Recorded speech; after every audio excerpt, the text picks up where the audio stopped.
Assalamualaikum warahmatullahi wabarakatuh. Selamat datang di channel Kang Selamat. Kali ini Kang Selamat akan menceritakan sebuah kisah yang berjudul Jagat Skor Demi Dua. Ketika mereka menuntut haknya dari alam manusia. Cerita ini ditulis oleh Dio Seta, dan sebelum kita masuk ke ceritanya, buat kalian yang belum subscribe channel ini, tekan tombol subscribe-nya terlebih dahulu dan tekan tombol notifikasinya agar kalian tidak ketinggalan cerita seram lainnya dari Kang Selamat. Dan juga jangan lupa follow Instagram Portal Dimensi. Gak usah berlama-lama lagi, langsung saja kita masuk ke ceritanya. Jagat Segoro Demi Dua. Danan tidak menyangka bahwa kejadian seperti itu pernah terjadi di masa lalu. Anehnya tidak ada cerita soal kejadian itu yang diturunkan kepadanya. Ternyata tidak cuma kamu dan Pale. Takdir yang dipikul oleh leluhurmu lumayan ngeri, Nan. Ucapan monyet itu benar. Takdir darah Sambara lebih dari apa yang bisa dibayangkan manusia. Siapa yang kau bilang monyet? Cahaya kesal, namun tubuhnya masih terlalu lemah untuk melawan. Aku adalah salah satu penyintas pertarungan itu dan juga membunuh leluhurmu. Apa? Danan tidak menyangka yang ada di hadapannya adalah makhluk yang pernah membunuh leluhurnya. Namun Danan berusaha untuk tidak gegabah. Aku dan sekutuku sudah membunuh sebagian dari kalian. Tapi saat perang berakhir, leluhurmu mengampuni kami. Sebagai balas budi, aku mendiami kolam darah yang menjadi tempat menyegel kutukan yang menyebar saat peperangan itu. Danan mulai mengerti. Ia yakin leluhurnya paham mengenai keseimbangan alam, di mana harus ada hitam untuk menyeimbangkan putih. Dan akan jadi kekacauan jika salah satu sisi dimusnahkan. Makhluk itu pun berdiri meninggalkan tempatnya. Cukup, jangan berani-berani datang ke tempat ini lagi. Di hadapan kalian ada sebuah gua menuju sebuah desa mati. Mereka yang berjalan di takdir yang sama dengan kalian sudah berada di sana. Desa mati? Orang-orang yang berjalan di takdir yang sama. Danan mengernyitkan dahinya, namun saat itu juga ia membayangkan tentang sosok-sosok yang bertarung bersamanya selama ini. Ki, terima kasih. Sudah lama tidak ada yang memanggilku dengan sebutan itu. Jangan khawatirkan temanmu, aku akan menjaga sedang itu sampai saatnya ia bisa memusnahkan kutukan itu.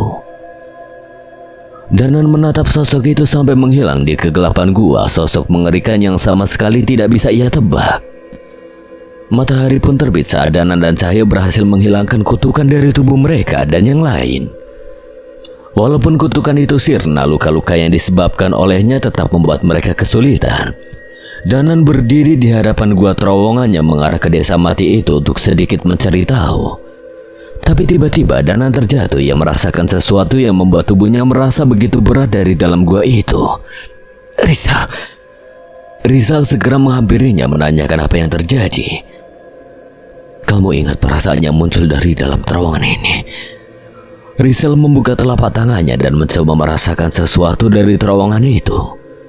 Hal yang sama terjadi pada Rizal. Rasa trauma dalam dirinya bangkit saat merasakan kekuatan yang meluap dari terowongan itu. Ini Nyai Kuara. Cahyo, Guntur, dan Dirga pun menghampiri mereka. Apa yang terjadi, Nan? Kekuatan ini berasal dari makhluk mengerikan yang mencuri keris raga sukma dariku. Berarti makhluk itu berada di dalam. Danan mengangguk dan Rizal memastikan apa yang dikatakan Danan benar. Guntur ikut menerawang gua itu dan merasakan perasaan yang menakutkan, namun ia merasakan sesuatu yang lain. Eyang, Nyai Jambrong juga ada di sana. Guntur mengenali keberadaan gurunya yang berada di ujung terowongan itu. Berarti benar ucapan makhluk tadi. Kita harus cepat. Mereka berlima pun beristirahat seadanya dan bergegas masuk ke dalam gua. Sesuatu yang mengerikan menanti mereka di sana. Danan menatap terakhir kali gua misterius, tempat di mana Nyi Sendang Rangu terkurung. Ia merasa menyesal ketika tidak mampu berbuat banyak untuk menyelamatkan Nyi Sendang Rangu. Namun dari lubuk hatinya yang terdalam, ia merasa setelah kejadian tadi hanya tinggal menunggu waktu untuk Nyi Sendang Rangu kembali terbebas. Bagiannya sudah selesai, doanya akan terus menggema di sendang hitam itu menemani Nyi Sendang Rangu menaklukkan kutukan itu. Sekarang gantian aku yang menunggumu, Nyi. Danan segera berpaling memasuki sebuah gua terowongan yang akan menuntun dia ke sebuah desa mati di desa Giriwening. Cahaya matahari perlahan mulai sirna ketika Danan dan yang lainnya semakin dalam memasuki terowongan di hadapannya. Tidak semengerikan gua sebelumnya, terowongan yang mereka lewati seperti buatan manusia dengan beberapa celuk menyerupai kamar. Terowongan zaman Belanda. Sepertinya begitu, strukturnya seperti gua Belanda lainnya. Mereka berjalan dengan penerangan cahaya senter yang mulai redup, suasana siang mulai menghilang dan hembusan angin mulai tidak terasa. Jauh semakin dalam, tiba-tiba terdengar suara yang mendekat ke arah mereka. Dengan sigap mereka bersembunyi di sebuah celuk gua dan mengawasi sosok yang mendekat ke arah mereka. Suara langkah kaki terdengar dari dalam gua, semakin mendekat. Danan dan yang lainnya melihat keberadaan sosok makhluk seperti manusia. Namun satu kaki dan tangannya adalah tubuh ular. Siluman. Dirga melarang Guntur untuk berbicara. Mereka memperhatikan sosok itu yang melangkah ke arah luar. Namun sebelum makhluk itu sampai ke mulut gua, makhluk itu terbakar dan sirna begitu saja. Danan dan yang lainnya mempertanyakan apa yang terjadi pada makhluk itu. Mereka pun mencoba memperhatikan dari mana makhluk itu berasal. Mereka pun melangkah dan menemukan sebuah sumur di salah satu sudut gua itu. Ada suara yang mendekat lagi dari dalam lubang sumur yang dalam itu. Mereka kembali bersembunyi dan mendapati keberadaan makhluk dengan wujud yang aneh lagi dari dalam sumur. Makhluk itu melakukan hal yang sama seperti yang sebelumnya. Ia berjalan menuju mulut gua dan musnah begitu saja setelah terkena cahaya matahari. Tidak mungkin. Ada apa, Sal? Rizal melihat ke dalam gua dan mendapati ada pijakan-pijakan yang membentuk tangga menuju ke dalam sumur. Ia pun menyadari bahwa makhluk itu berasal dari tempat yang terhubung melalui sumur itu. Makhluk itu bukan dari alam ini. Tak sekedar menebak, Rizal juga berkomunikasi dengan Mbah Wijan secara batin. Mendengar perkataan itu, Guntur pun semakin cemas. Ia benar-benar merasakan keberadaan dirinya semakin dekat dengan Nyai Jambrong. Maksudnya sumur ini menghubungkan ke tempat lain tempat makhluk itu muncul. Benar. Guntur pun mendahului dan bersiap menuruni sumur yang terlihat begitu tua itu. Guntur, jangan gegabah. Nyai Jambrong ada di sana, Mas. Kalau aku yang tidak sepeka kalian saja merasakan bahaya seperti ini, pasti sesuatu yang mengerikan benar terjadi di sana. Guntur bersiap menuruni sumur itu. Danan dan Cahaya pun tidak menampik kenyataan itu. Mereka merasakan sumur itu menghubungkan mereka dengan kekuatan gaib yang begitu besar.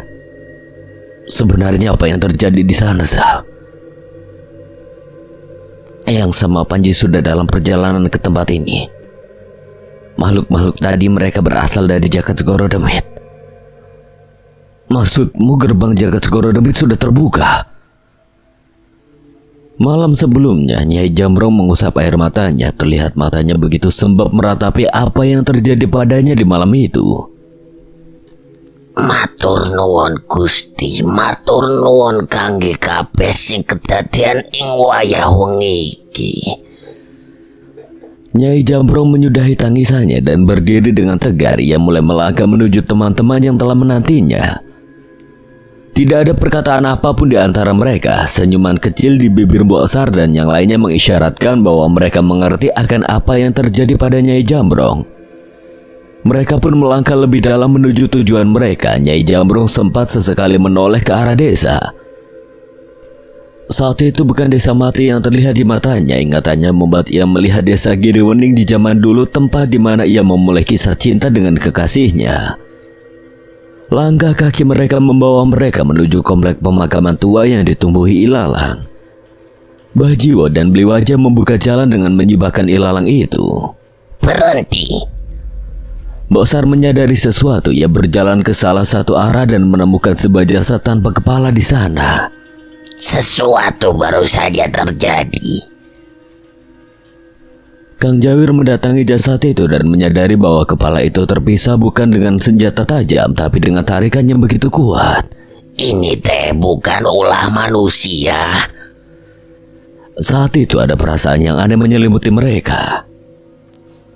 Jangan macam-macam. Tiba-tiba Nyai Jambrong melesat menendang sosok makhluk berwujud pria tua yang membawa cangkul. Tidak ada yang menyadari bahwa sosok itu sudah mengincar kepala pengikut Boksar.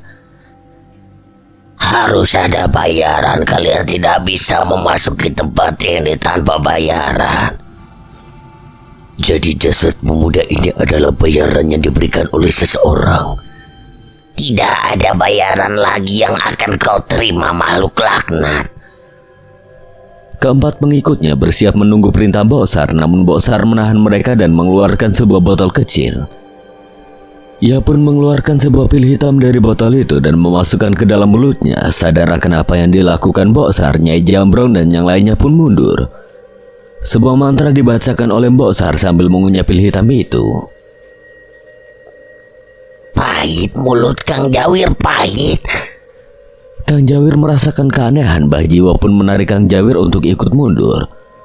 Mereka harus mengambil jarak agar tidak terpengaruh dengan ajian yang digunakan oleh Boksar. Sementara itu sosok makhluk penunggu makam itu merasakan hal yang lebih mengerikan. Ia merasakan rasa pahit yang menjulur dari lidah hingga ke seluruh tubuhnya. Apa yang kau lakukan? Boksar bergeming dan terus membaca mantra-mantra dengan pil hitam di mulutnya. Makhluk itu merasakan bahwa apa yang ia rasakan berasal dari Boksar dan hendak mengincar dirinya. Tanpa masuk di nalar, sosok makhluk penunggu makam itu tiba-tiba sudah berada di belakang Boksar dan mengayunkan cangkulnya. Tepat bersamaan dengan Boksar menggigit dan memecahkan pil hitam di dalam mulutnya. Saat itu juga makhluk penunggu makam itu ambruk dengan tubuh yang terbelah-belah. Makhluk itu pun mati seketika tanpa mampu melakukan perlawanan. Boksar meludahkan sisa pil pahit itu ke tubuh makhluk yang perlahan mulai berubah menjadi asap hitam itu. Kita lanjutkan perjalanan kita. Mereka hanya menatap sisa-sisa tubuh makhluk itu dan masuk ke dalam kompleks pemakaman tua. Nyai Jambrong mengarahkan mereka ke satu tempat, namun arahnya melangkah seolah sengaja untuk melewati sesuatu. Nyai Jambrong berhenti sejenak di sebuah makam. Ia menemukan sebuah makam yang telah digali dengan nama yang sangat ia kenal di batu nisan itu. Tangan Nyai Jambrong mengepal begitu keras saat mengetahui makam itu sudah berlubang. Ini teh makam siapa? Apa yang diharapkan dari makam ini? Benar, sesuatu yang ada di makam ini pasti bukan sesuatu yang biasa. Tanpa merespon mereka, Nyai Jambrong jongkok dan mengelus-elus batu nisan itu. Seharusnya jasadnya telah musnah di telan bumi. Lalu apa yang mereka cari dari makam ini? Kamu mengenalnya, siapa namanya? Linggajaya. Dia suamiku. Mendengar jawaban itu, seketika raut wajah Boksar dan yang lainnya berubah. Suami Nyai Jambrong. Tidak ada satupun dari mereka yang terpikirkan untuk membayangkan suami dari seorang pendekar tua bernama Nyai Jambrong. Dan di tempat ini mereka semua benar-benar melihat sisi manusiawi dari pendekar tua itu. Tidak mungkin. Jika ia hidup di zaman itu, seharusnya tubuhnya sudah habis terurai dalam tanah. Lalu untuk apa ada yang membongkar tanah ini? Nyai Jambrong menggeleng. Ia benar-benar tidak mengerti dengan apa yang terjadi. Raut wajah sedih kembali terlihat di wajah Nyai Jambrong ketika melihat keadaan makam suaminya. Setelah kematiannya, aku tidak pernah mengunjungi makam ini sekalipun. Aku hanya memandangnya dari jauh tanpa berani untuk menemuinya. Ia ingat bahwa rasa sakit atas kehilangan suaminya merubah dirinya menjadi begitu hitam.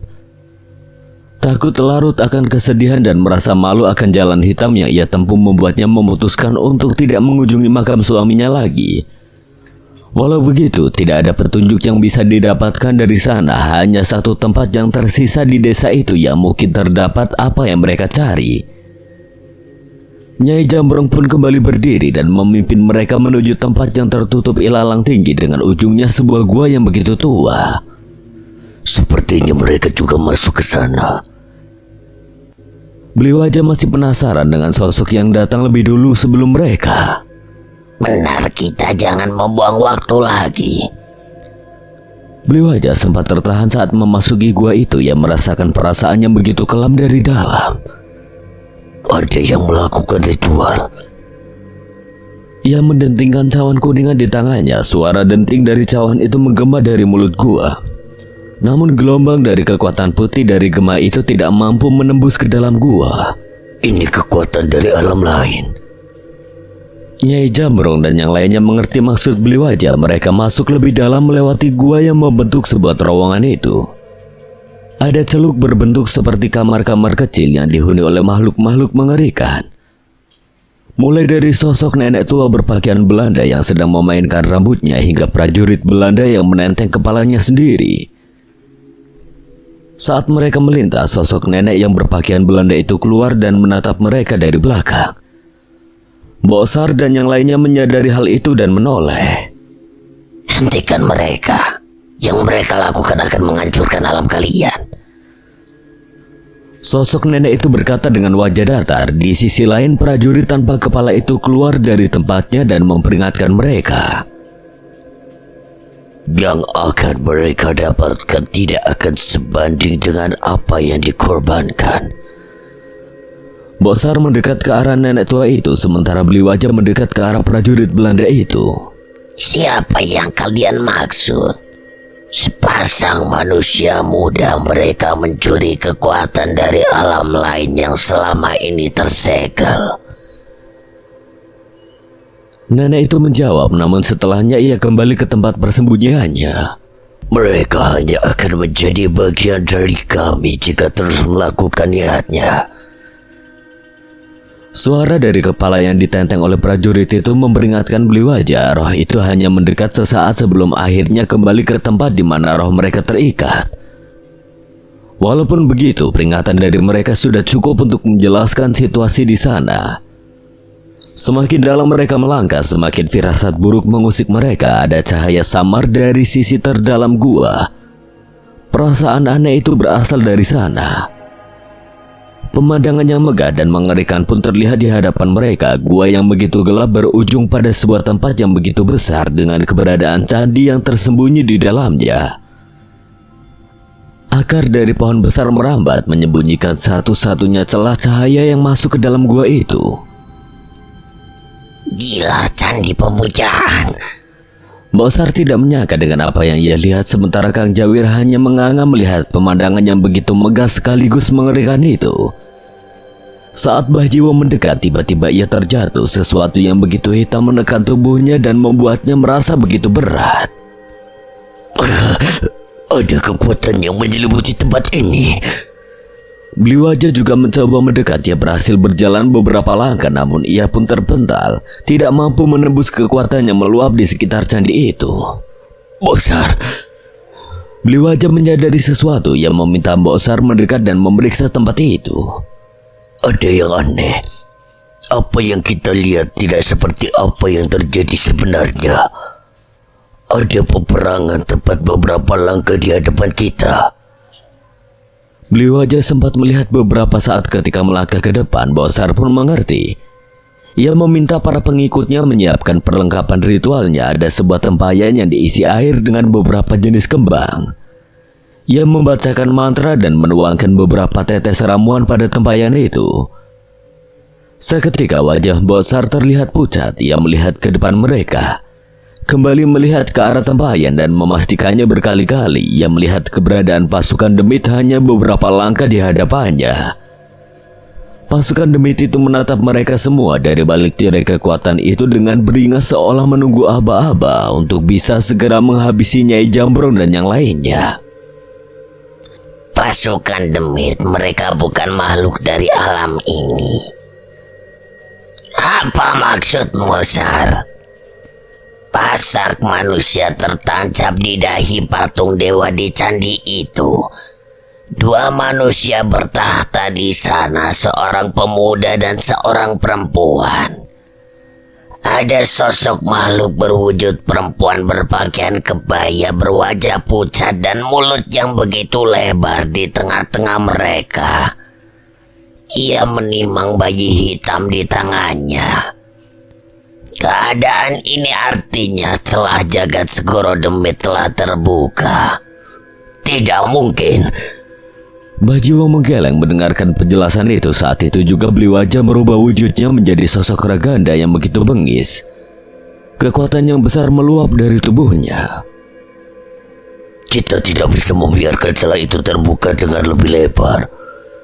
Kekuatanku bisa melubangi penghalang itu jika kalian siap. Aku bisa menidurkan mereka yang lemah. Setidaknya itu bisa meringankan beban kalian. Bajiwa mengambil pusaka butiran hitamnya dan memanggil Ki Maesa Ombo. Nyai Jambrong pun sudah benar-benar bersiap dengan segala yang mungkin terjadi. Jika aku harus mati, izinkan aku mati setelah menghentikan mereka. Bosar berdiri dan memperjelas apa yang harus mereka perbuat. Kita tidak bisa menunggu lagi. Keris Raga Sukma ada di tangan mereka. Itu artinya, Danan, kita tidak akan tahu sampai kita memastikannya sendiri.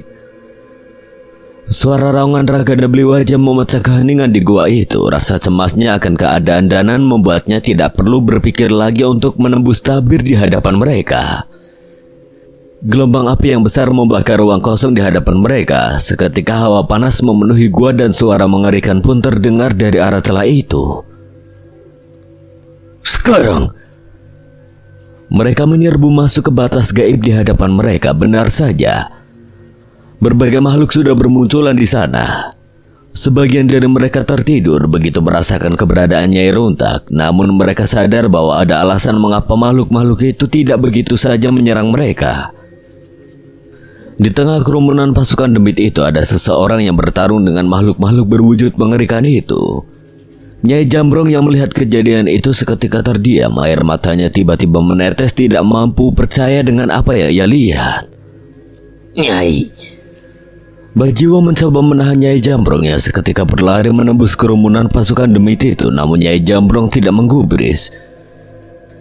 Ia berlari sekuat tenaga menghalau semua serangan yang mencoba menyerang dirinya. Hanya satu tujuannya saat itu, tidak perlu hidup atau mati. Ia harus sempat ke tempat di mana pertarungan itu terjadi. Seekor kera bermata satu melesat dengan cepat menyerang sosok pria yang masih kerepotan menghadapi sekumpulan siluman ular yang mencoba menjebaknya. Tendangan Nyai Jambrong mementalkan makhluk itu, menahan cakarnya yang tajam itu menyentuh pria itu. Pria itu menoleh ke arah Nyai Jambrong, namun Nyai Jambrong masih membelakanginya, tidak mampu menunjukkan wajahnya yang jelas lebih tua dari pria yang bertarung itu. Terima kasih, Nyai Pendekar, ucap pria itu sambil mematahkan kepala sosok siluman ular yang menyerangnya. Nyai Jambrong dengan sekuat tenaga menghadapi makhluk-makhluk yang mendekat ke arah mereka. Air matanya menetes dan perasaan di hatinya membuatnya sulit untuk berkata-kata. Mengapa kau di sini? Makhluk-makhluk ini tidak akan ada habisnya. Kau hanya akan mati sia-sia. Harus ada yang menghentikan mereka. Alam manusia berada dalam bahaya jika mereka keluar dari tempat ini. Air matanya Jambrong menetes semakin deras. Ucapan itu menandakan bahwa sosok yang bertarung di dekatnya itu adalah sosok yang ia kenal. Kau bahkan tidak berubah sedikit pun. Kobaran api membakar sebagian pasukan demit itu. Raganda Bliwaja mengamuk. Ki Maesa Ombo membantu pertarungan Nyai Jambrong dan pria itu. Mbah Jiwo pun sudah memainkan pecut pusakanya menghadapi segala makhluk yang datang kepadanya. Pria itu mendengar perkataannya diucapkan oleh Nyai Jambrong. Dengan bantuan itu ia dapat berhenti sejenak dan menatap Nyai Jambrong. Siapakah Anda, Nyai Pendekar? Kau mengenalku? Nyai Jambrong tidak menoleh. Ia tetap bertarung dengan pasukan kera yang marah ketika kawanannya dihajar olehnya. Tidak, aku Nyai Jambrong. Kita tidak saling mengenal. Suara Nyai Jambrong gemetar. Ia menahan perasaan di dalam hatinya. Seolah-olah ada sesuatu yang ingin meledak dalam dirinya. Namun ia sadar diri. Dirinya hanyalah sosok nenek tua yang tidak lagi berarti apa-apa. Pria itu tidak puas dengan jawaban Nyai Jambrong. Saat itu ia menarik tangan tua itu dan menghajar kera-kera siluman itu dengan ajiannya membakar tubuh mereka. Kobaran api itu menerangi penglihatan mereka. Nyai Jambrong hanya memalingkan wajahnya sambil berusaha menutupinya. Tidak mungkin. Sumina. Itu Sumina. Bukan, aku bukan perempuan cantik dan muda seperti Sumina yang kau maksud. Nyai Jambrong terus berusaha menghindar, tapi pria itu tidak peduli. Di tengah pertarungan itu, pendekar itu memeluk seorang nenek tua yang masih terus menangis hingga matanya sembab. Lepaskan, tidak pantas seorang pendekar sepertimu memeluk seorang nenek tua. Kang Jawir yang mendengar ucapan itu pun menggerutu. Terus aing teh kumaha? Bisiknya sambil menoleh ke arah Nyai Runtak di punggungnya yang jauh lebih tua dari dirinya. Pendekar itu tidak peduli raut wajahnya yang sebelumnya terlihat tegang tiba-tiba mencari. Aku pernah berharap seandainya aku kembali bangkit, setidaknya aku bisa bertemu denganmu, Sumina. Aku kira itu mustahil. Sudah Linggajaya, sudah. Aku sudah tidak pantas. Linggajaya tidak peduli. Ia terus menatap Nyai Jambrong dengan senyumannya. Di matanya Nyai Jambrong tetaplah Sumina, satu-satunya perempuan yang ia cintai dengan segenap hatinya. Kau sudah mati, Linggajaya. Bagaimana kau bisa berada di sini? Ini sudah ratusan tahun semenjak kematianku, Sumina. Bagaimana kau masih bisa hidup sampai saat ini? Saat itu juga mereka tertawa dengan pertanyaan yang saling mereka lebarkan. Dalam hatinya mereka tidak peduli dengan apa penyebab mereka masih bisa bertemu. Setiap detik yang terjadi saat itu adalah anugerah Tuhan yang terbesar untuk mereka. Kalau begitu kita saling berhutang untuk menceritakan itu semua. Benar, tidak ada yang boleh mati lagi sebelum menceritakan itu semua. Saat itu juga sebuah ilmu yang sudah tidak pernah terdengar muncul kembali di dalam gua itu. Suara dari dalam bumi bergemuruh menyambut ajian tarung bumi yang dibangkitkan kembali oleh Linggajaya. Sementara itu, Nyai Jambrong menatap ke langit sambil menggenggam butiran tasbihnya. Hembusan angin bertiup kencang dari celah kecil yang menunjukkan keindahan langit. Gemerisik angin menyambut kembali ajian Songgol Langit yang disegel oleh Nyai Jambrong setelah kematian Linggajaya. Perhatikan jiwa, kita akan melihat kemunculan petarung gila yang melegenda di masa lalu. Kekuatan yang besar seketika menyelimuti Linggajaya dan Nyai Jambrong yang menerobos kerumunan pasukan demit itu. Mereka tidak lagi menghalau serangan-serangan setan itu. Segala serangan yang menyentuh tubuh Linggajaya tidak menggores sedikit pun tubuhnya. Sedangkan serangan yang mengarah ke tubuh Nyai Jambrong tidak satu pun yang menyentuh tubuhnya. Kedua petarung itu bertarung dengan gila, namun alih-alih terlihat seperti pertarungan yang brutal, pertarungan mereka terlihat indah bagaikan tarian yang saling melengkapi. Namanya Nyai Kuara, nenek yang menggendong bayi hitam itu yang membuka celah ini dengan bantuan dua manusia itu. Pasak itu yang menjadi kuncinya, kan? Benar. Hanya dalam beberapa saat mereka berdua berhasil menembus kerumunan dan melihat apa yang sebelumnya diceritakan oleh Mbok Sar. Mas Surya, siapa mereka? Asri tengah duduk nyaman di singgasana sebelah kiri.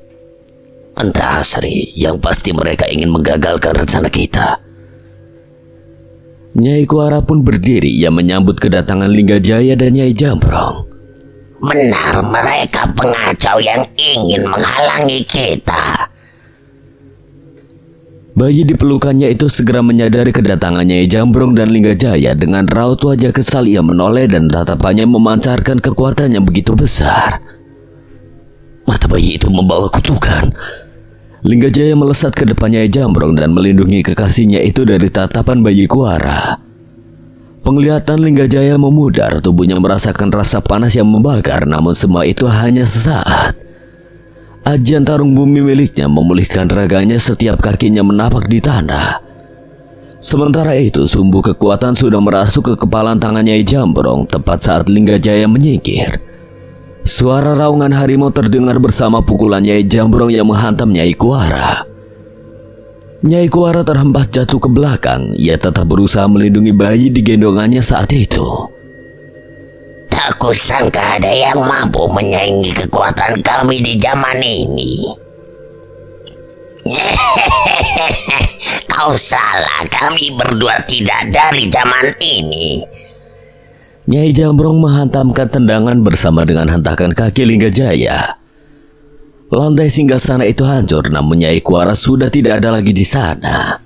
Asri, kita bantu Nyai Kuara. Tapi mereka manusia, Mas. Tidak perlu, kalian hanya perlu menjaga singgasana itu. Di tengah keraguan mereka, tiba-tiba terlihat wujud yang berbeda di antara mereka. Nyai Kuara menelan bulat-bulat bayinya itu dan berubah menjadi sosok makhluk tua berambut putih. Wajahnya tidak lagi memiliki perangai manusia. Mengetahui betapa mengerikannya sosok itu, Beli Wajah melayang dalam wujud terganda, membenturkan kekuatannya dengan sosok itu. Namun saat itu ia terpental. Linggajaya tidak tinggal diam. Ia bersama Nyai Jambrong menyerang secara bersamaan dengan melompati dinding gua. Namun mereka pun tidak mampu membuat Nyai Kuara tergores. Ternyata bayi itu adalah manifestasi dari kekuatannya. Inilah wujudnya yang sebenarnya. Kang Jawir teh takut Nyai Kuara menyerap kekuatan dari celah itu terus. Mendengar ucapan Kang Jawir, mereka pun sadar sekuat apapun mereka menyerang Nyai Kuara, kekuatan dari celah jagat Segoro Demit akan memulihkan dirinya dan memperkuat dirinya lagi. Sial, jadi sekuat ini makhluk pembuka gerbang. Merasakan keadaan semakin bahaya, Beli Wajah pun tidak lagi menahan kekuatannya. Ia memberi isyarat pada Mbosar untuk membuat tabir gaib dan kepada yang lain untuk berlindung di baliknya. Tubuh Raganda Beli Wajah pun menyala keemasan, kekuatannya mengerikan meledak-ledak di langit-langit gua. Nyai Kuara yang menyerap kekuatan jagat Segoro Demit pun merasa terancam dengan kekuatan itu. Ia membuat tabir gaib untuk melindungi singgasananya. Dua kekuatan besar beradu di dalam gua itu, cahaya emas dari Raganda dan kekuatan hitam Nyai Kuara. Benturan kekuatan itu menghabisi sedikit demi sedikit pasukan demit yang berada di sana. Gila kekuatan itu. Aku ingin kekuatan sebesar itu. Surya gemetar melihat kemampuan Beli Wajah, sedangkan Astri terlihat pucat. Ia tidak menyangka akan melihat pemandangan mengerikan seperti ini di perjalanannya. Mas, aku takut, Mas. Apa kita bisa keluar hidup-hidup dari situasi ini?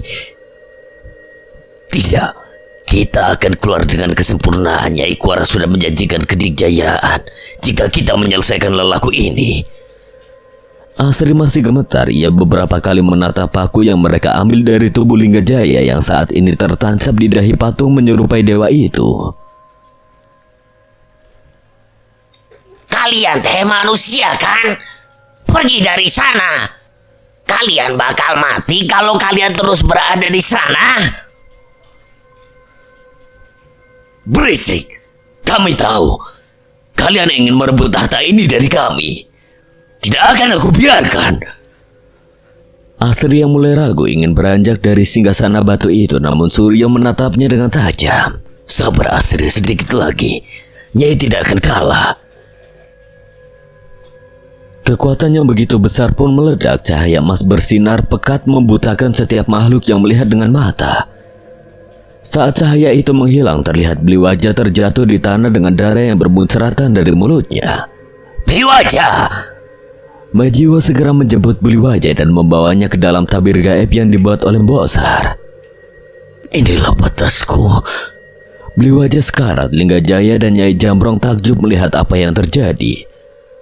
Seluruh pasukan Dedemit itu musnah dengan kekuatan Beli Wajah. Bahkan di zaman mereka muda pun mereka tidak pernah melihat ada manusia yang bisa mengerahkan kekuatan sebesar itu. Nyai Kuara yang begitu mengerikan pun terkapar di lantai singgasananya.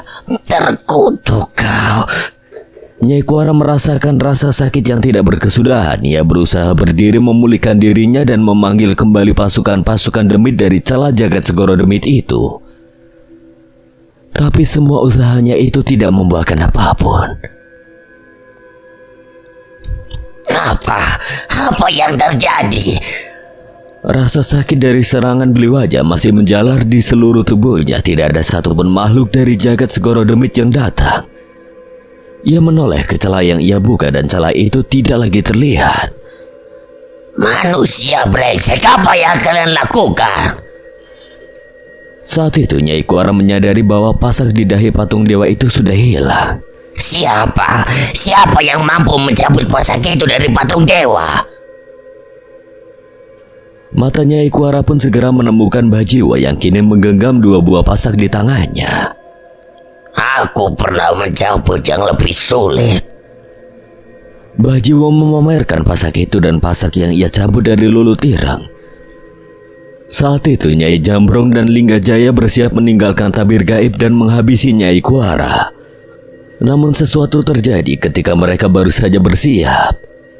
Kabut putih bermunculan di pelataran singgasana tempat Nyai Kuara berada. Suara teriakan seseorang terdengar bersamaan dengan begitu banyak langkah kaki yang mendekat. Tak kusangka kau dipermalukan sampai seperti ini, Nyai. Ucap sosok pria tua berambut panjang yang bertelanjang dada dengan tato ular yang mencolok di dadanya. Suasana di tempat itu yang mulai tenang tiba-tiba kembali mencekam. Ki Kundawayan, kalian datang di saat yang tepat. Dari kabut itu muncul sekelompok orang-orang dari berbagai latar. Mereka adalah pendekar dan dukun-dukun sakti dari berbagai perguruan yang mengincar kekuatan dari jagat Segoro Demit. Ki Kundawayan mengambil sebuah keris dari pinggangnya dan menancapkannya di sebelah keris Raga Sukma. Itu keris dasar Sukma Dirga. Apa yang terjadi pada Dirga? Bajiwa terlihat cemas. Rasa khawatir itu semakin menjadi ketika melihat seseorang keluar dari kabut itu dengan mata yang memutih, tubuh yang kurus dan makhluk berwujud lintah besar berkepala bayi. Jagat, tidak mungkin. Nyai Jambrong segera mengenali pria yang berada dalam kondisi mengenaskan itu. Kenalanmu itu dikendalikan oleh makhluk yang menempel di tubuhnya itu. Jangan gegabah. Ucap Lingga Jaya saat seluruh pasukan pendekar ilmu hitam itu keluar dari kabut. Bayangan besar muncul sebagai sosok yang terakhir. Sekelompok orang menarik sebuah gerobak besar yang di atasnya terdapat guci yang begitu besar. Kau masih belum bangkit, Kolopati. Sebuah kepala hitam muncul dari guci itu. Sulur-sulur hitam bergerak-gerak keluar dari dalam. Makhluk itu hanya tersenyum dengan wajah besarnya yang mengerikan, memberi isyarat bahwa ia sudah mendapatkan semua kekuatannya. Sulur itu pun mengambil tubuh Nyai Kuara dan tubuh Asri yang duduk di singgasananya. Apa-apaan ini?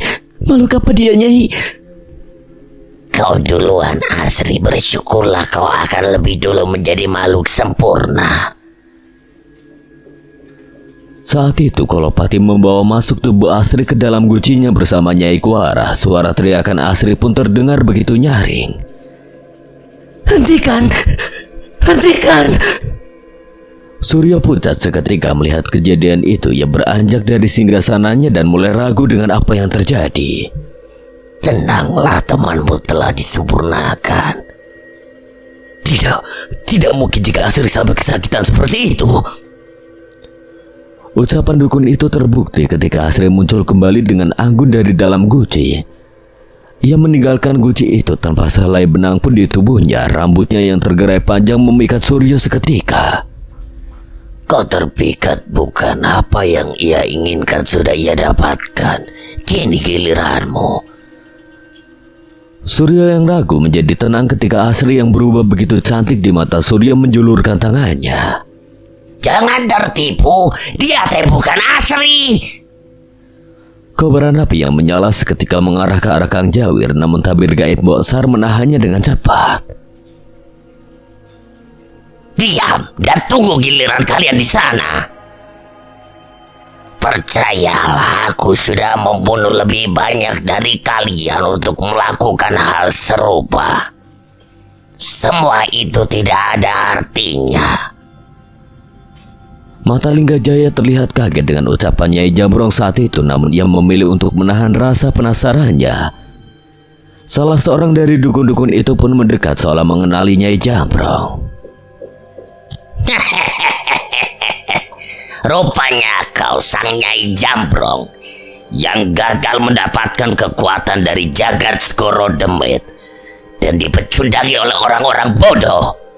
Iya, aku memang pecundang dan akan selalu jadi pecundang di mata makhluk yang sok seperti kalian. Tapi setidaknya aku pecundang yang berjalan di jalan yang benar. Kemari Surya. Tubuh Asri begitu menawan, Surya tergoda namun ia masih bisa berpikir jernih. Tidak, kau bukan Asri. Seketika wajah Asri berubah bengis. Sulur Kolopati menarik tubuh Surya dengan paksa dan memasukkannya ke dalam guci. Tidak, hentikan. Ia mencoba bertahan dan melawan sulur itu dengan keris pusakanya. Ini keris yang kau ambil dari rumahku kan? Bagaimana mungkin keris ini bisa melukai kami? Tubuh Asri telah diambil alih oleh Nyai Kuara. Lepaskan, ampun, lepaskan. Teriakan Surya terhenti saat sulur Kolopati menembus mulutnya hingga ke lehernya. Ia meronta-ronta kesakitan saat sesuatu di dalam guci itu melumat tubuhnya. Guci itu retak, kekuatan yang begitu besar muncul dari guci itu yang membuat retakan itu membesar hingga pecah berkeping-keping. Sulur-sulur itu tidak lagi berwujud besar dan mengerikan. Wajah Kolopati yang hitam dan bengis itu tidak terlihat. Hanya tubuh Surya yang muncul tanpa pakaian yang terlihat dari pecahan guci itu. Kenakan ini Tuan Kolopati, Nyai Kuara. Ucap beberapa orang dukun yang mengantarkan pakaian pada wujud baru dari Kolopati dan Nyai Kuara. Terima kasih pengikutku. Sosok menawan Nyai Kuara dalam tubuh Asri itu memeluk seorang dukun yang mengantarkan pakaian dan membiarkan tubuhnya bersentuhan dengan dukun itu. Ia tanpa ragu mencium dan melumat bibir dukun itu dengan penuh nafsu. Terima kasih Nyai, terima kasih. Dukun itu semakin tergila-gila dengan Nyai Kuara. Ia pun berlutut dan menjelati kaki Nyai Kuara yang telah mengenakan pakaian dan duduk di singgasananya. Akhirnya kita bisa hidup di alam ini. Ucap Kolopati yang mengambil tubuh Surya berbeda dengan Asri. Tubuh Surya berubah menghitam dengan sulur yang bermunculan dari punggungnya. Bosar hanya menggeleng melihat perbuatan bodoh kedua pemuda itu. Ia bisa menebak bahwa Surya dan Asri terperdaya oleh ilmu daya Nyai Kuara yang menjanjikan kesaktian saat mereka mencuri pusaka dari kediamannya. Hal serupa akan terjadi pada kalian. Ucap Bahjiwo pada pendekar ilmu hitam di hadapan mereka. Jangan samakan kami dengan kedua manusia lugu itu. Mereka adalah tumbal yang sudah kami rencanakan. Ternyata tidak hanya tersesat, kalian juga goblok.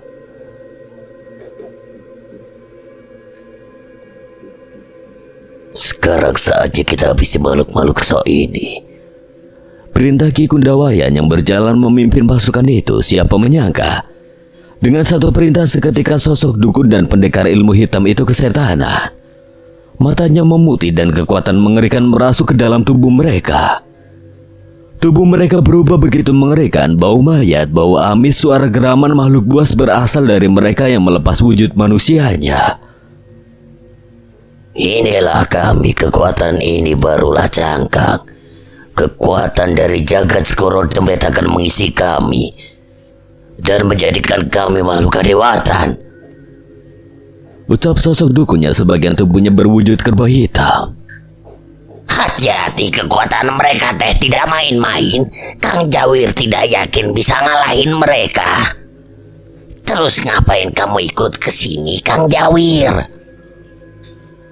Jangan anterin Nyai Runta. Kalau lawannya orang, Kang Jawir masih berani. Kalau mereka teh... Kang Jawir bergidik mengekspresikan rasa takutnya. Turunkan saja aku, Jawir, bertarunglah dan bantu mereka. Tidak, Nyai Runtak, bukan beban. Ada atau tidak ada Nyai Runtak, Kang Jawir tetap begini. Mbok Sar menghela nafas mendengar perbincangan mereka. Saat ini ia harus memutar otak mencari cara melawan semua makhluk yang berada di hadapannya itu. Tabir gaib Mbok Sar mulai bergetar, bola api berterbangan. Asap kutukan menyelimuti mereka, serangan-serangan tak kasat mata mulai menyerbu tabir gaib yang melindungi mereka. Sial, kita harus melawan mereka. Walau dengan gabungan kekuatan kita, aku bahkan tidak yakin bisa mengalahkan Nyai Kuara yang sekarang. Tabir gaib ini tidak akan bertahan lama. Pilihannya bertahan dan mati di sini atau mengurangi kekuatan mereka sebisa mungkin. Linggajaya menoleh dan menatap wajah Nyai Jambrong. Ia tidak mengirakan melihat wajah seseorang yang tak kenal menyerah itu lagi. Kalau begitu aku akan selalu ada di sampingmu. Sayangnya tepat saat mereka akan menerobos di area gaib dan menyerang tiga makhluk itu, sebuah gumpalan kekuatan muncul dari tangan Ki Kundawayan dan mengarah ke arah Mbok Sar. Seketika ledakan pun terjadi. Tabir gaib yang dibuat oleh Mbok Sar hancur seketika bersamaan dengan tumbangnya Mbok Sar saat itu juga. Sar! Nyai Jambrong terlihat cemas dan menghampiri tubuh Mbok Sar. Mbok Sar memuntahkan darah, tubuhnya begitu lemah hingga tidak mampu mengangkat kepalanya. Sudah cukup, tugasmu sudah selesai. Nyi Jambrong berusaha menghentikan pendarahan Mbok Sar dengan menutup aliran darah di beberapa titik. Ia pun membaringkan Mbok Sar di sebelah beli wajah dan meminta pengikutnya untuk menjaganya. Habisi mereka. Ki Kundawayan memberikan perintah. Suara sorakan dari pendekar ilmu hitam yang telah menjadi siluman itu pun menggema bersama bersiap menghabisi mereka. Tangan Mbah Jiwo gemetar. Nyai Jambrong dan Linggajaya mengepalkan tangannya, mengerahkan seluruh kekuatan. Walau mati pun Kang Jawir bakal jadi setan buat ngelindungi Nyai Runtak. Jangan khawatir, Nyai. Ucap Kang Jawir dengan kaki yang gemetar seolah sudah menanti untuk memuaskan hasrat membunuh. Para pendekar ilmu hitam itu tanpa ragu menyerang dengan bengis. Pengkhianat aliran hitam sepertimu pantas mati. Ucap pendekar yang setengah wajahnya berwujud anjing. Ia menghunuskan tombak pusakanya yang berselimutkan kekuatan hitam ke arah Nyai Jambrong yang lengah. Jangan sentuh guruku. Suara itu terdengar bersama sebuah pukulan yang menggelegar layaknya suara guntur. Pendekar itu pun terpental dengan pukulannya dilepaskan oleh guntur yang muncul tiba-tiba. Lepaskan Mas Jagat! Teriakan Dirga yang tiba-tiba mengamuk bergantian bersama guntur dalam melancarkan serangan. Guntur, Dirga! Nyai Jambrong tidak menyangka akan kedatangan mereka berdua. Ki Kundawayan tidak ingin berlama-lama. Ia melemparkan kekuatan hitam yang lebih besar untuk memusnahkan Nyai Jambrong dan yang lain. Benar-benar mengganggu. Ki Kundawayan sudah mulai jengah dan ingin menghabisi mereka dalam satu serangan. Larilah, biar aku yang menangani ini. Beli wajah yang berusaha berdiri mengerahkan sisa tenaganya. Tidak perlu, Wanasura! Sosok Wanasura seketika muncul dan menghantam gumpalan kekuatan hitam sebesar dirinya itu kembali ke Ki Kundawayan. Ledakan besar terjadi tertahan kembali oleh Ki Kundawayan. Saat asap dari ledakan itu menghilang, terlihat keberadaan Danan, Cahya, dan Rizal berdiri di hadapan Nyai Jambrong dan yang lain. Kalian, bagaimana kalian bisa sampai ke tempat ini? Bukankah sudah sewajarnya jika orang yang memiliki tujuan yang sama akan bertemu waktunya? Bisa-bisanya kalian mencoba menangani masalah ini tanpa kami. Wujud Wanasura kembali memudar dan kembali ke tubuh Cahya. Nyai Jambrong sadar bahwa walaupun bisa memanggil wujud asli Wanasura, Cahya tetap tidak mampu bertahan lama di alam manusia. 2 sambara dan 2 keris pusaka sukma. Rencana kita benar-benar berhasil. Tinggal 1 lagi, ia akan muncul sebentar lagi. Walaupun mereka muncul membantu Nyai Jambrong, Danan dan Cahyo sadar bahwa mereka belum menemukan cara untuk mengalahkan 3 kekuatan sebesar itu. Tangan Danan gemetar yang memutuskan jalan terakhir yang mungkin akan ia coba ketika nyawa teman-temannya dalam bahaya. Sebuah talur misterius pemberian Abdi Jinten pun tergenggam di tangannya. Di tengah kekalutannya itu, tiba-tiba sebuah suara terdengar di gua. Jangan pernah kau makan telur itu. Suara itu menggema di gua dan dengan cepat mereka mengenali suara itu. Itu Pale! Cahyo berteriak dengan semangat. Terlihat dari kejauhan sosok Pale yang mendekat, tubuhnya penuh dengan luka. Namun Danan dan Cahyo merasakan sesuatu yang meyakinkan dari dirinya. Langit merah, kabut hitam, dan suara-suara mengerikan yang tidak berhenti memekakan telinganya. Hawa panas terasa dari kobaran api yang melayang-layang tertutup oleh kabut itu. Pale semakin tercengang ketika bulan merah yang menerangi malam di tempat itu terancam dengan keberadaan sosok raksasa yang memakannya. Aku pasti sudah gila. Tepat setelah Pale menggunakan ilmu raga sukmanya, seketika sukmanya tiba di alam yang benar-benar berada di luar nalarnya. Alam itu begitu mengerikan, namun tidak ada yang lebih mengerikan daripada sosok raksasa pemakan bulan yang terlihat dengan jelas dari semua tempat di alam itu. Cahaya merah yang menerangi alam itu menghilang tepat ketika bulan telah habis menjadi santapan sang raksasa. Hanya cahaya dari kobaran-kobaran api saja yang menerangi tempat itu, hening sekaligus gelap. Pale yang terus berusaha melangkah mencari cara untuk pergi hampir putus asa saat tidak menemukan celah apapun di sana. Tidak bisa. Kami sudah ratusan tahun terjebak di alam ini. Sosok roh yang melayang-layang di sekitar Pale tiba-tiba menunjukkan wujudnya. Pale menoleh pada sosok roh itu dan menyadari bahwa roh itu tidak memiliki wujud, hanya seperti asap putih yang memiliki kesadaran. Kami semua terjebak di alam ini. Kami tidak bisa meninggalkan alam ini. Kami terlalu lama di sini hingga melupakan wujud kami sendiri. Tidak ada yang bisa lolos dari penjara sukma ini. Dalam wujud sukmanya mengelilingi tempat yang disebut sebagai penjara sukma itu, semakin dalam ia menjelajah, semakin ia yakin ada yang mengawasi keberadaannya. Ia merasa setengah ragu dengan dugaannya. Ia merasa bahwa raksasa pemakan buah itu mengawasinya sejak awal ia berada di sana. Kau yang membawa sukmaku ke tempat ini. Pale mencoba berbicara ke arah sosok raksasa yang jauh dari pandangannya itu.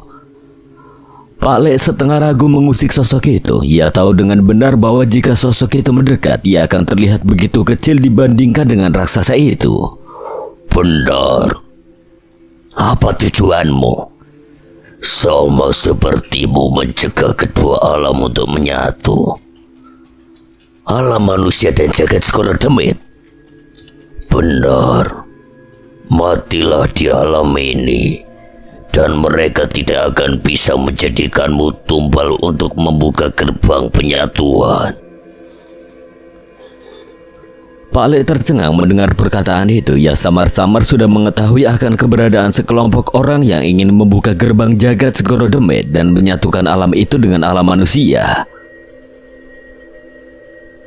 Siapakah seharusnya makhluk sepertimu akan mendukung penyatuan kedua alam?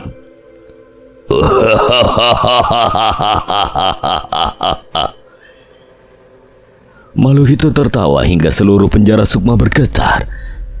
Segala roh yang berada di alam itu ketakutan dan kobaran api itu menyala-nyala bereaksi terhadap tawa makhluk itu. Aku sang penghancur, pemusnah, pencipta makhluk-makhluk yang berasal dari niat jahat manusia.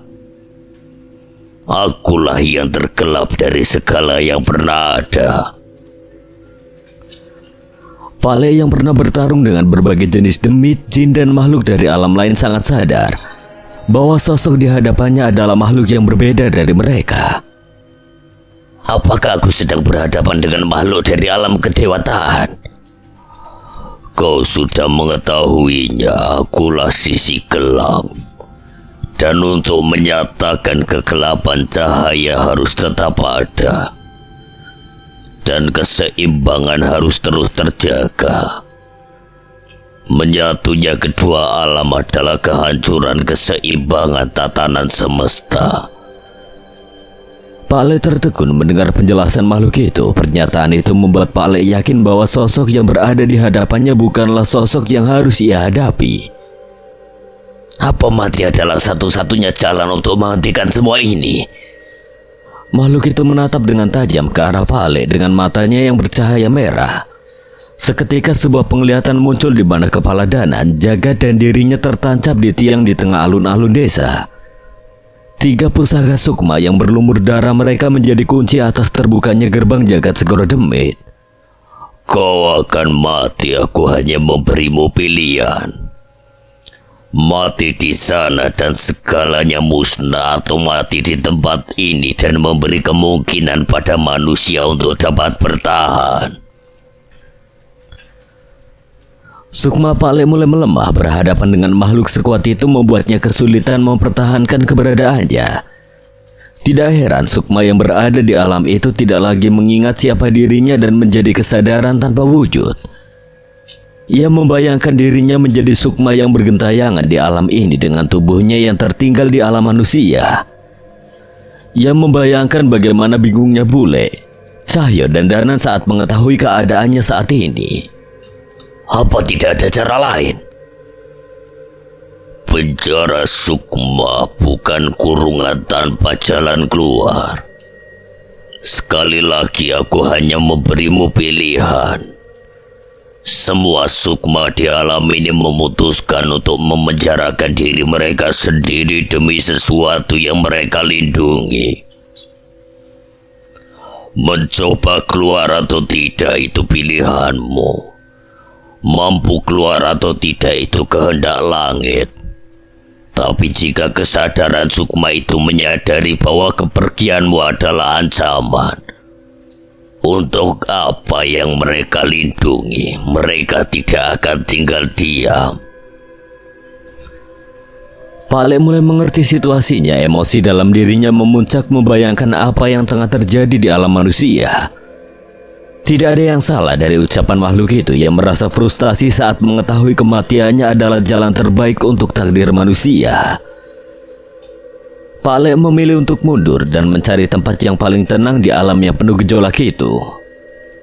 Hari demi hari berlalu, ia melihat bulan terbit setiap harinya dan raksasa itu selalu memakannya. Hingga bulan itu kembali menghilang, tidak ada yang Pak Le lakukan selain bermeditasi dan menyerahkan takdirnya pada Sang Pencipta. 3 nyawa Trasambara, 3 pusaka sukma. Pak Le mengingat ucapan sosok pendekar ilmu hitam yang sempat menyerangnya sebelum ia terjaga di alam ini. Saat itu ia memikirkan sebuah kemungkinan yang mungkin lebih baik dari yang ditawarkan sosok raksasa pemakan bulan itu. Aku akan pergi dari alam ini, ucap Pak Le yang sukmanya kembali melayang dan berhadapan dengan raksasa itu. Itu pilihanmu. Makhluk itu hanya menoleh sejenak dan tidak memperdulikan Pak Le. Sepertinya urusannya dengan Pak Le sudah selesai. Dan ia menyerahkan sepenuhnya keputusan itu pada Pak Le. Pak Le pun mencari cara bagaimana ia bisa meninggalkan penjara sukma, hutan, pegunungan, sendang hingga berbagai tempat yang dapat ia temukan di alam itu. Ia sambangi, namun tidak satu pun dari tempat itu yang mampu membawa Pak Le keluar dari alam sana. Alih-alih mendapatkan cara untuk pergi, niat Pak Le justru disadari oleh sukma-sukma yang memenjarakan dirinya di sana. Mereka sadar kepergian Pak Le membawa risiko bencana di alam manusia. Tiba-tiba sukma Pak Le terjatuh dan tertahan di tanah. Kekuatan yang begitu besar menahannya hingga sulit untuk bergerak. Lepaskan! Teriak Pak Le, namun sosok yang menahannya tidak melonggarkan niatnya. Pak Le pun melihat bayangan seorang kakek yang berdiri dengan satu kaki di punggungnya. Kau akan membahayakan manusia lain dan keturunanku. Siapa kau? Entahlah, hanya hasrat itu yang tersisa di kesadaranku. Merepotkan. Pak Le membacakan ayat-ayat suci untuk mengusir roh itu, namun makhluk itu tidak menggubris. Pak Lek sadar ia bukanlah sosok setan atau makhluk yang berniat jahat. Satu lagi kekuatan besar menimpa tubuh Pak Lek. Niat roh itu menghalangi Pak Lek untuk bergerak, namun Pak Lek tidak ada niat untuk menyerah. Aku tidak akan membiarkan bencana itu terjadi. Percayalah. Pak Lek berusaha meyakinkan mereka, namun mereka tidak peduli. Sebaliknya, setiap Pak Lek menguatkan dirinya dan berusaha melangkah. Luka-luka mulai muncul di tubuhnya. Pak Lek pun sadar roh itu adalah orang-orang sakti pada masanya. Kematianku tidak akan menghentikan mereka. Kilatan petir menyambar sukma Pak Lek. Sosok roh lain berdatangan mencoba menghalangi Pak Lek. Namun ia terus berusaha untuk pergi walaupun luka-luka di sekujur tubuhnya semakin bertambah. Sukmanya semakin melemah. Ia khawatir raganya takkan mampu menahan semua lukanya ketika sukmanya kembali. Tolong, aku berjanji tidak akan membiarkan bencana itu terjadi. Lepaskan aku. Pak Lek belum pernah merasa selama ini, namun Pak Lek juga belum pernah merasakan tekadnya sekuat ini.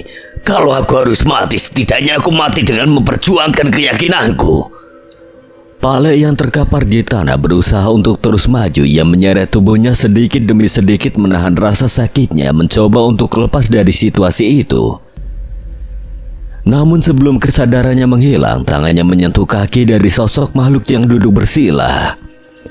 Apa kudu koyo ngene, Le?